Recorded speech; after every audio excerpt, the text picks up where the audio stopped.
Hey, Blue Table fans! I am here today to review the Grand Alliance Death book. I haven't gone into this in complete detail, but I feel like it's time to make this video. So anyway, this is one of the 4 Grand Alliances, and as you may notice, it's pretty thin. And in fact, for example, Grand Alliance Chaos has Beastmen, all the demons, all the mortal chaos type factions, Skaven, and I think something else too. Like it has hundreds of entries in it. And same thing with Order. Destruction actually only has what used to be orcs and ogres. And Death only has undead. It doesn't even have Tomb Kings in it. Tomb Kings have fallen by the wayside. I think Tomb Kings and Bretonnians were the 2 armies that completely went away for Age of Sigmar. And what's interesting is those armies have in common that they were based on very strongly on Earth-type cultures. And I think that may have something to do with it. I can't think of another army that is so explicitly based on something you see on our planet. So anyway, Grand Alliance Death. So this is basically the old undead. You have about 30 entries spread across 8 different sub-factions. So you can, I believe, you can expect to see, in fact, let me get back to the table of contents. You can expect to see books coming out for these, and hopefully books as well as new models. Personally, I think GW, if they're going to publish a book that you buy for $40, there should at least be 1 or 2 model kits that go along with that. But anyway, the first faction is Death Lords, and this is the one that I'm going to do because it's really cool. And so, of course, you have Nagash. Nagash is like a demigod, and he's ridiculous, guys. He's just absolutely stupidly powerful, clocking in at 900 points.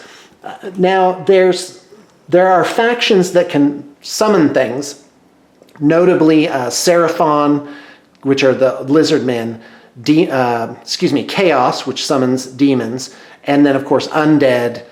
And this was always the case. They had, like, ways to get models from off the table onto the table, or to bring back ones that have been slain. And so there's different mechanics for that. And so anyway, so Nagash, his thing is you could just take him and go up against probably a 2,000 or 3,000 point army just because of all the stuff that he can summon. I mean, this guy he can cast 3 spells, which is unheard of. And he can, well, I think the Slann is the only other thing that can do 3 spells. But he gets extra spells from the books in Nagash, up to 5 extra spells. And like most monster-type things, he gets weaker and weaker. So I'm not going to go into detail with him. The next thing are the Mortarchs, which I am in love with these kits. They make 3 different types. You've got Mortarch of Sacrament, Mortarch of Night, and Mortarch of Blood. Now, each of these are named heroes, which I'm not a fan of, but Age of Sigmar definitely makes conventions for personalizing your heroes, which of course you had in Warhammer Fantasy too. So unlike the Morghasts Lords, which is a similar kit that makes 3 giant monster riding hero types, these guys have separate points values. And in fact, Archon clocks in at the lightest of them. And of course, when I'm looking at these guys, I do a quick, I should make this a separate video, but I'm just going to insert it here, which is when you're looking at an Age of Sigmar profile, the game mechanic is that all of the damage that's done happens without your opponent's input at all. So you don't ask for toughness anymore. You just wound on a whatever it is. And I like it that they unshuffled the mechanics. So like all of the one side happens here, and then the other side of your opponent happens over here. Basically the armor saves and any other saves he may have. So there's really no input. So you have to look at their damage potential. So as a quick thumbnail sketch, I think how many wounds can this guy do in a single turn as a potential, like what's the maximum amount. So like with Manfred, in fact, I may have done this already, but I'm gonna focus in here. So let's see, I'm coming up against the leg of the tripod. Okay, great, so here we go. So 4 attacks at D3 damage, which is average 2, so that's 8. And then 2 times 2 is 4, so we're up at 12. And then if there's an asterisk, I always take the maximum. So 6 times 2 is 12, so damage potential is 24. And then these guys, 6 times 1 is 30. So the damage potential, just by looking at his profile, is 30. So that makes Manfred really quite a beat stick. And if you think about it, if you bought 46 infantry, they would actually have a damage potential of 46. But they would have not great, the things in the middle, to hit, to wound, and rend, both make it more or less likely that those wounds are actually going to get through. So what I do is I say, okay, a 4-up is average, a 4-up is average, and no rend is average. So this guy gets 1 above average, 1 above average, 1 above average. So I look at these stat lines, and usually when you're getting into elite infantry and heroes, you're going to see these become better. Like they might have 1 that's better, they might have 2 that's better, they might have 3 that's better.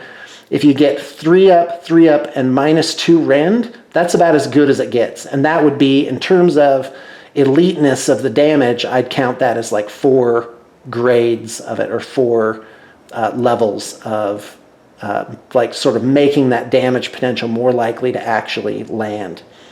Okay, so there's my little speech on that.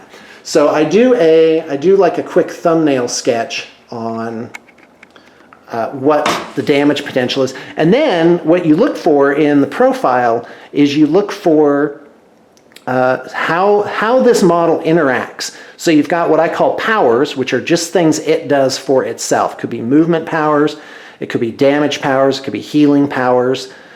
And then you look for synergy, and I think that's the most important thing, is how does this guy boost the other things in your army? How does he interact with them? Does he have something that makes him better? So I'm not going to get into specifics on the Mortarchs. I feel like they're priced right about appropriately, and they are they're good. They're good, and the models are amazing. I'm actually going to use this one because I think she's the coolest looking of them. All right, so the last entry in Death Lords are the the Morghasts, and these guys have the trifecta of a model. It has a cool name, does a cool thing, and it looks good. So these models are absolutely amazing.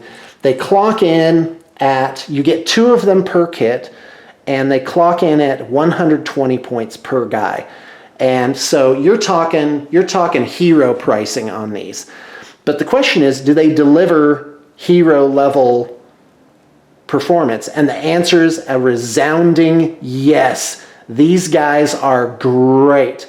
I want to do an army where I have this gal and 12 of these guys, and it'll work. It'll be themed. These guys in a matched play, they are considered battle line if you're taking a Death Lord's force, and oh my gosh, they are just really cool. So the damage potential on your typical hero is 6. And if it's a beat stick, you might end up at 8 or 10. So these guys, the Harbingers, move 9, have a 4-up save, which is solid, 10 bravery, 6 wounds. Typical hero thing, except for obviously they move really fast and they fly. But the damage potential is 5 attacks at 2 damage with a 3, and a -1 rend. That is really, really, really good stuff. But it gets even better. They boost Death Wizards by 1 on their casting rolls if it's within 18 inches. Unfortunately, though, you can't include those wizards if you're taking a Death Lord's army. But if you're doing Grand Alliance Death, which is basically like taking the army book, you can do that. So anyway, Harbingers of Death, roll 3 dice instead of 2 in determining the charge range, which is great. So these guys have a huge threat range. They fly, massive amount of damage. I love them. Each one of these guys is a hero. Now the Morghasts, they're the same thing. They have 9-inch move. They can fly. I'm getting into it here. They also boost casting rolls, but they have a basic of a 5-up invulnerable. So they're not as fast. They don't have that incredible charge range, but their damage potential is 9, but their rend is 1 higher. So on the net, you're actually going to do more damage with these guys. All right, let's move on. Okay, so yeah, and each book is like laid out differently in terms of what order it comes in, and I think that's not great. It's kind of heralding back to the disorganization of the early books. So just a lot of fluff here. So now you're into the I can't remember, the Soulblight, which is the vampires. Now, at first I was looking at Vampire Lord on Zombie Dragon. I'm just like, oh, blah, blah, blah, whatever, not that great. But guess what? This guy is a one-man beatstick. His abilities are all just making him better. And this is the Vampire Lord on Zombie Dragon is a killing machine. I bet he could go toe-to-toe with the Maw Crusher. And his command ability is to give a unit rerolls to hit, which is really nice. Now we're getting into the weird stuff here, the Coven Throne. I actually think the Coven Throne would be not only a great centerpiece model, but if this is the style that you're going with, this could be your general, because the Coven Throne has a command ability, and this thing synergizes really well with the other stuff that's going on. And I'll tell you why in just a second. But it's the damage potential is still pretty good. You look at it and you think, oh, it's just got, the handmaidens on it. But if you look at the damage potential, let me just calculate it really quick. 2, 6, 14, 12. It has a 26 damage potential. So this thing can put out the wounds. And it's the spirit host. The spirits around it do 12 attacks. And they do what's the equivalent of rending, is they inflict mortal wounds on a 6 to hit. So on average, they're going to put out 2 mortal wounds. So once you count that in, the damage of the Coven Throne is actually really similar to the beat stickiness of the larger creatures that you see flying around. So the Coven Throne doesn't really... it can be killed. It doesn't have a lot of defensive or healing things, but it does fly, so it has this incredible mobility. But of course, a lot of the flying generals have that too. But here it is. Scrying Pool is, let's see, once per game you can re-roll any dice of your choice. That is a huge deal for the turn where you absolutely need the initiative. And I believe that's the great power that they have. It says any dice, but I think the single most important dice that you could be re-rolling would be the initiative at the top of the round, whether you go first or second. And Blood Kiss is very situational. If they slay a hero, there's a 4-up chance that it'll become a vampire under your control. All in all, not that awesome. But you can choose the order that you do your attacks. So you could beat a hero down to 1 wound, do the Blood Kiss, because the Blood Kiss is only 1 attack with D3 damage. So there's really quite a bit of chance. It's so situational. I really doubt this is going to produce many vampire thralls. So she's a magic user, 1 spell only, and one of them is Beguile, but it's also a little situational, meaning it only prevents a unit from attacking the Coven Throne. But if you consider that the Coven Throne has this great beat stick ability, this is really actually a really good defense.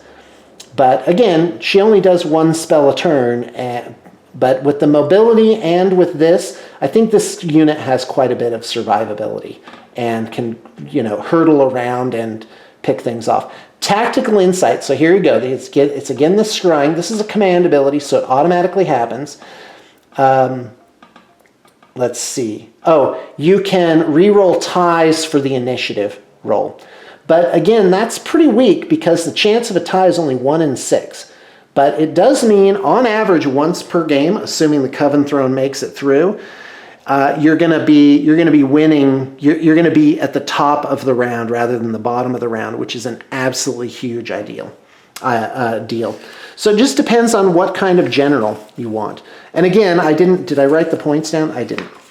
So points can be a big deal, and I haven't really looked at that. Okay, now you've got Vampire Lord. This model is terrible in my opinion. We've painted quite a few of them through the years, and it's off kilter. I would pick a different model from a different range. So the Vampire Lord is effectively a beat stick, but you're starting to get the synergy of this army. His command ability, a Blood Feast, allows a unit to make an extra attack, which is really, really, really good, as we'll see. Not going to talk about Vargheist. They really don't have anything that special. Blood Knights, again, they're just like little mini heroes. And Blood Knights are actually vampires in the game background. So they're okay. Fellbats, again, you've got a little bit of a situational thing where they get a bonus. Their attacks actually double to 6, which is really super good, by the way, if there's been a model slain within 6 inches of them. But this is a thing where it's like their stat line's already pretty good. They're definitely like elite infantry, and then they get this bonus, and it's a fairly easy to achieve bonus. So Fellbat's not bad, but the models, again, are terrible. I don't know why they're producing these figures still. If you look up Confrontation Plastics on eBay, you can actually find this one model. I'll try and show it to you at some point, but it'd be a really good substitute for these guys. It's like this winged ghoul type creature. Bat swarms. Okay, now it's because you're like, bat swarms, blah, boring. Well, the models aren't great. The models are embarrassing, actually. But there's other ranges with better bat swarms. In fact, I think Lord of the Rings has some that are really good. Okay, but these are auto includes. So if I may observe, they can have any number. So you can take one swarm, and they can fly 12 inches, 10 bravery, 5 wounds. Not too bad. Their attack profile is pretty pathetic. But here it is, Cloud of Horrors. Any unit from your opponent's army must subtract 1 from their hit rolls if they are within 12 inches of any bat swarms in the shooting phase. So these guys, I would take like 2 or 3 of them and just move them around. So if your opponent has a lot of shooting, like say a Sylvaneth army, just get the bat swarms. Just move the bat swarms around and dampen that shooting. So, Bloodsuckers. If a bat swarm inflicts any wounds in the combat phase, it heals all of its wounds at the end of the phase. That is awesome for these guys if they can pick off some weak units here and there. So definitely going to include bat swarms in there. Now you got the Death Mages faction. Necromancer is awesome. Let's see here. Hold on. What was it? Undead minions. Oh, he has a basically Lookout Sir. On a 4-up, he can transfer it to another undead unit. Okay, here's the power of the Necromancer, and why you're going to want to take a few of them is the spell Dance Macabre. It's cast on a 6, so it's pretty easy, and you can pick a skeleton, mordant, or zombie unit, and it can attack twice in the next combat phase. Now, here's where you're getting your synergy. Your Vampire Lord increases the attacks by 1. The Necromancer makes them attack twice. And now I'm just going to skip ahead to the skeleton guys. And that's why you're going to get your, here they are, Graveguard. So your Graveguard, instead of 2 attacks, they're going to get 3 attacks, and they're going to pile in and do it twice. And if they roll a 6, it inflicts double damage. So you've got a unit of 20 of these guys. This is how many dice it could be. 20 of these guys could be rolling 60 dice and basically make a unit disappear because you're going to average 10 mortal wounds in there. Double damage. So you're going to have 10 of them that inflict double damage, and you're just going to melt away units with this. And so it's a good combo. Mortis Engine, great model, an absolute joy. This is a real centerpiece. Personally, just as a construction note, I don't like these Banshees. There's 3 Banshees that kind of fly around. This model does not need those. I would actually take them off and play them actually as Banshees, put them on their own separate bases. So Mortis engine flies flies 14 inches. It does get slower. But this is a very mobile unit.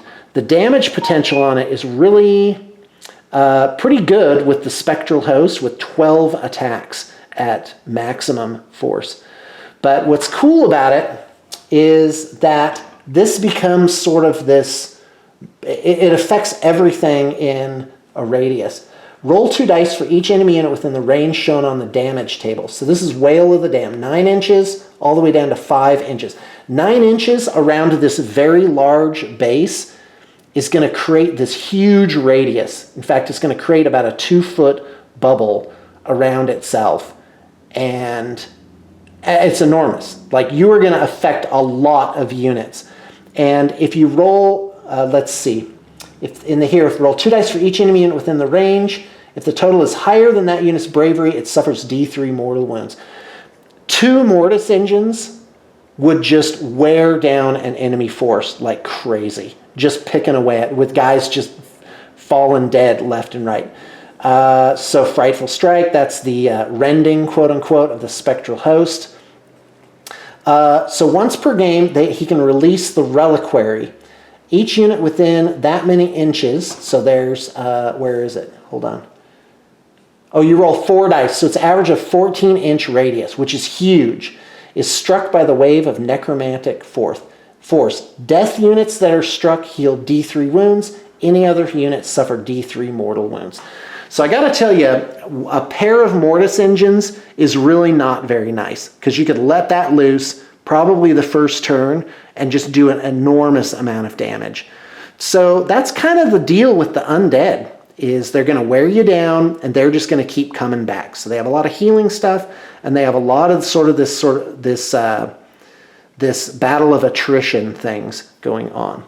So you can add 1 to Death Wizards within their casting rolls within 12 inches. So not bad. I'm going to do a whole video on the idea of summoning, which is a problematic thing in Age of Sigmar, if you ask me. Okay, Dead Walkers. Zombies. Zombies are a thing where they really suck so bad. But then if you have all these things that happen, then they become decent. And so zombies are really pathetic. With a to-hit roll of 6 and a wound roll of 6, it means it takes 36 zombies to produce 1 wound on average. But that's not what they're supposed to do. Zombies have always been a tar pit. Oh, and they can get better. They can get better stat lines if you have 30 zombies in there. If you want to spend 180 points on this giant zombie unit. Oh, and paint up all those zombies. So, and the models aren't that great either. And zombies are like done. They're just played. But if you like zombies and you look to other ranges, Mantic actually puts out a really good zombie, and their models are really cheap. But here's how the zombies are cool, is if they have a standard bearer, you can return D6 slain models to this unit in your hero phase, and they can merge to create new units. So these guys are troublemakers. They're pits. Throwing in 2 units of 10 zombies could really turn the game in your favor just by having them pose a threat. Just shambling around the edge of the board and sort of, going in for an easy kill or to keep a hero out of a battle. So they actually are. I'm going to give the zombies on the net a thumbs up because of that one ability, and they play a role. They're very characterful. So Corpse Cart has great synergy with other undead units. Dire Wolves are just like killers. They don't have the comes back rule that a lot of things have. Deathrattle, these are your skeletons. I got to pick up the pace here, I think, guys. Legion of Death is a formation. Let's see. Return 1 slain model to each Legion of Death unit that is within 9 inches of their White King. That's pretty good. But they become very mobile with this formation because they can make an extra 4-inch move, which is really a big deal. As if it were in the movement phase. Yeah, in the hero phase. Okay, so you've got a white king with a axe, a white king with a blade, and they're just martial heroes. And this guy can have them make one extra attack, which is good. And quite frankly, a fun army would be to take 2 of these and just have a lot of skeleton units and maybe some other fun things in it. Lord of Bones, extra attack. Black Knights are just, cavalry, and they're actually, I was pretty unimpressed, but all these units, the Black Knights, the Graveguard, and the Skeletons, all have a similar ability with the zombies in that they have this auto-resurrect thing going on, and it's from the banners. But because you can't really get rid of the banner because you're going to be able to A, position it, and B, the controlling player chooses where the wounds go. So it's hard to get rid of the banner. So every hero phase, you bring back D3 of these guys, you bring back D3 Graveguard per unit, and if you do the math on this, it ends up that if you take this type of army, you're going to be adding 100 or 200 points of guys to your army every turn. Of course, that's assuming some of them have died. Now, this is different than the Flesh Eater courts where they actually just add them and can become bigger than they originally were. Flesh Eater courts is out of hand. I don't even want to play against that army because I don't know how I would wear them down. Again, this gets to the summoning thing that I'm going to talk about later. So, Graveguard. They have a thing where I love Graveguard. Great name, great model, and does a cool thing. So let's see. Yeah, it's double damage if they roll a 6 to hit. No, I'm sorry, if the wound roll. Oh, I'm sorry. My numbers were off when I was talking earlier. Their shield is okay, but it's really the thing where they come back that gives them their character. Same thing with Skeleton Warriors. And these guys are actually the epitome of the basic warrior. 1 attack, 4 to hit, 4 to wound, 1 damage. But the spears are 5 up to hit, but have a 2-inch range on them, which actually allows you to get more guys into combat. And in a unit like this, that actually matters. I would probably opt for spears if I were running Skeleton Warriors. Okay, Flesh Eater Courts. I'm not going to spend time on these guys. Include them for flavor if you must, but otherwise just use the Flesh Eater Courts book for them because the profiles aren't really as good in this one. Same thing for, not same thing. Zombie Dragon is pretty cool. Nothing really unusual about it. He doesn't have any synergy. He's just a thing that flies around and kills things. Same thing for the Terrorgeist, just more interesting mechanics, but they're all internal. Now, Nighthaunt. This is where it gets a little weird. The Tomb Banshee, I'd have to actually try her out. She does the wail, but you roll 2d6 and compare it to the bravery of the target. It only has a 10-inch range, so it's almost like they tried to cross her over into Age of Sigmar, but didn't quite make the mechanic right. So the Kaon Wraith is just a character that goes around and kills things. Ethereal doesn't make them immune to normal weapons anymore. It just makes them immune to rend, which is helpful because they do have a 4-up save, which is nice, but only 4 wounds. The price would have to be pretty good for me to throw these guys in there. And this is situational. It depends on the army you're playing. If they have a low leadership like Orcs, a 6, you might be able to rock 1, 2, or 3 wounds from her ability, but I don't know. I think I'd take a pass on her for other heroes. Hex Wraiths, quite frankly, I would just leave them at home. Their only special ability is the flyover attack, but it's not the unit. So you can't just clip a unit with a whole bunch of Hex Wraiths and have them all do the flyover attack. The model actually has to go over the enemy model. And I don't know, you might put in 5 as like a troublemaker unit to pick off strays around the edge of the battle, because they do have a really good move. They are pretty survivable with 2 wounds and ethereal, but it's just the Spectral Hunter's ability where you roll a die 6 on a 6, the unit takes a mortal wound, but it's like you're going to do like with a unit of 6 guys, you can do on average just 1, and they all have to fly over the unit. So, and they'd have to get like so close, and they're not like very defensible. They have no ranged attack. So, Black Coach, I would be embarrassed if my company were making this model after all this time. It's not a great model. It doesn't go together very good. It doesn't really belong in Age of Sigmar. I'm sorry, I don't mean to be overly critical about it, but it is kind of cool. You get, for every, let's see, roll a dice for each Death Wizard from your army within 12 inches of this model. Every time you roll a 6, its power level goes up. But again, it's like, if you took away these powers, it would be terrible. And so now you got to like take it from terrible to something decent throughout the course of the game. And so again, points will make everything right, but I can't really imagine this being that great.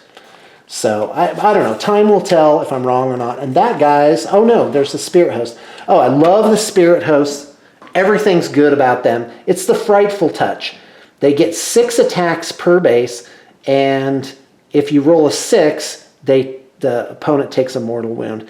That actually is really good.